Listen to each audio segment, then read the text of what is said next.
जया एकादशी व्रत की महिमा, पूजा विधि और नियम और जया एकादशी की कथा।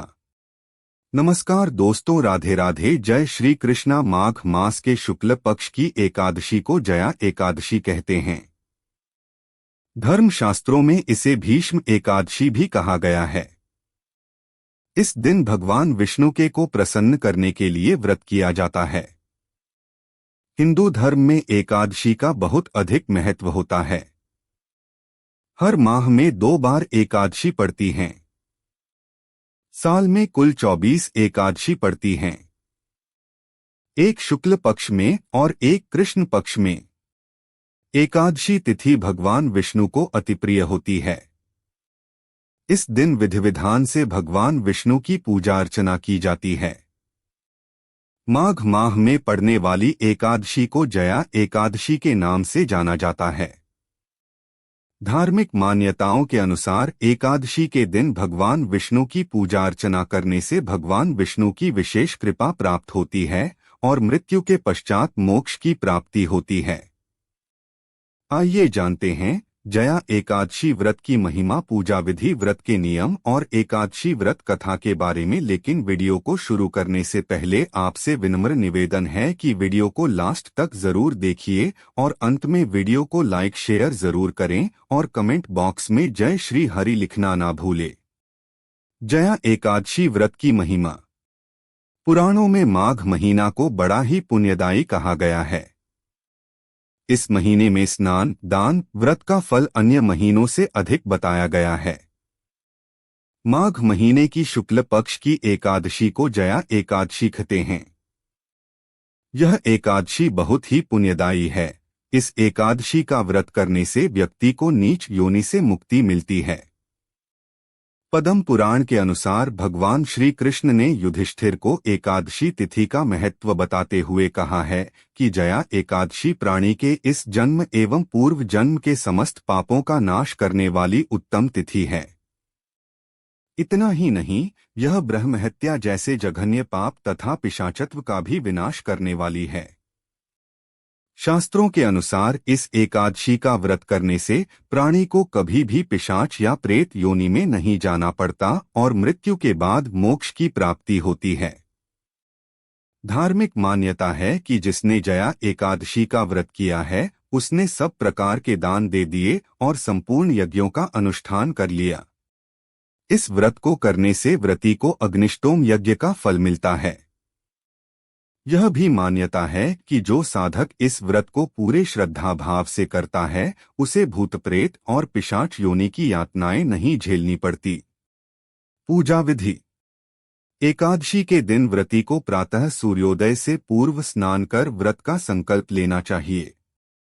साधक को इस दिन सात्विक रहकर भगवान विष्णु की मूर्ति को शंख के जल से नमो भगवते वासुदेवाय मंत्र का उच्चारण करते हुए स्नान आदि कराकर वस्त्र, चंदन, जनेऊ, गंध, अक्षत, पुष्प, तिल, धूपदीप, नैवेद्य, ऋतुफल, पान, नारियल आदि अर्पित करके कपूर से आरती उतारनी चाहिए।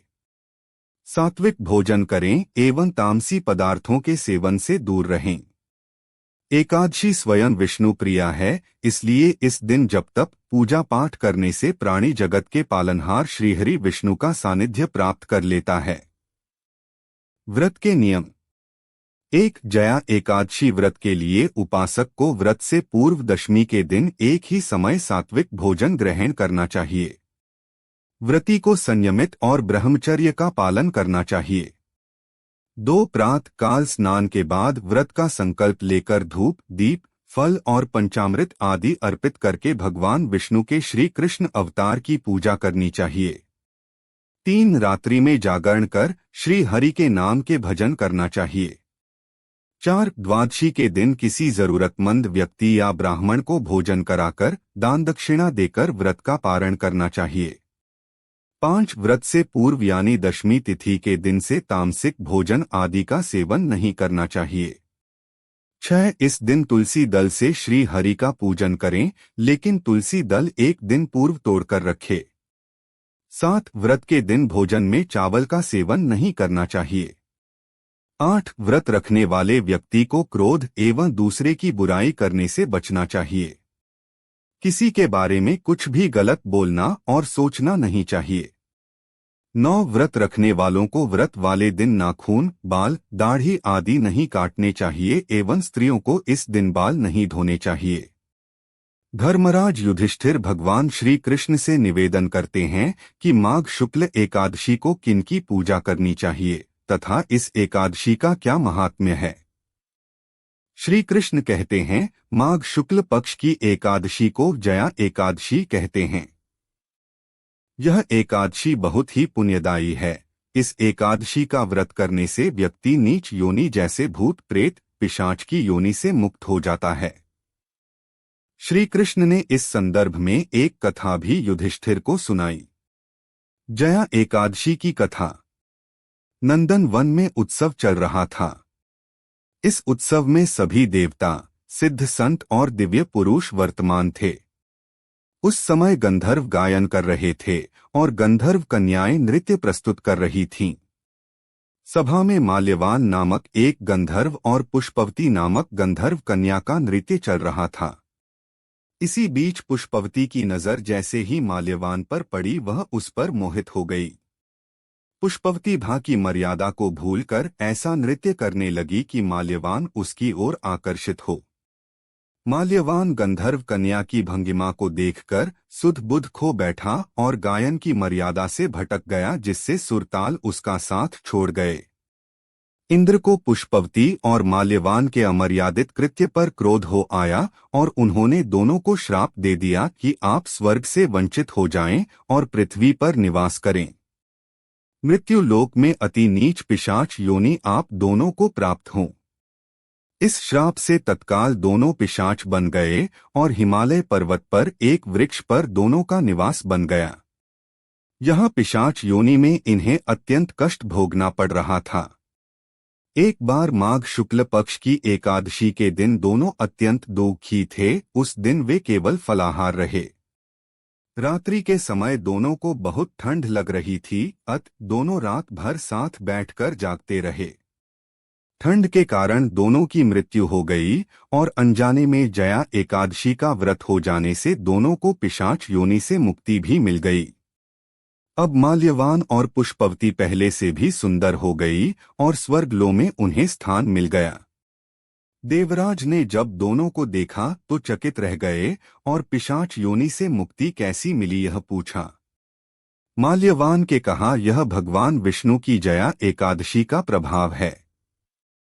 हम इस एकादशी के प्रभाव से पिशाच योनि से मुक्त हुए हैं।